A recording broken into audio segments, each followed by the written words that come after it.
রাজশাহীতে অনুষ্ঠিত হলো বাফুফে কর্তৃক একাডেমি নিবন্ধন কার্যক্রম ও সার্টিফিকেট প্রদান অনুষ্ঠান। রাজশাহী জেলা পরিষদ মিলনায়তনে আয়োজিত অনুষ্ঠানে সার্টিফিকেট প্রদান করেন বাফুফের সভাপতি তাবিত আউয়াল।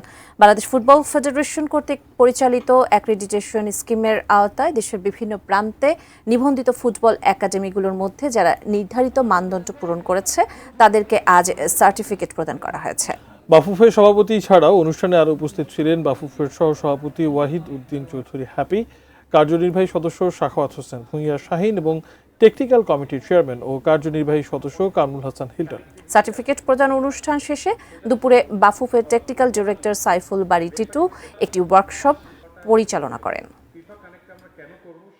আমাদের মূল অবজেক্টিভ ছিল গ্রাসরুটস ফুটবলটাকে ডেভেলপ করা, গ্রাসরুটসের জন্য সবাই ফুটবল খেলে।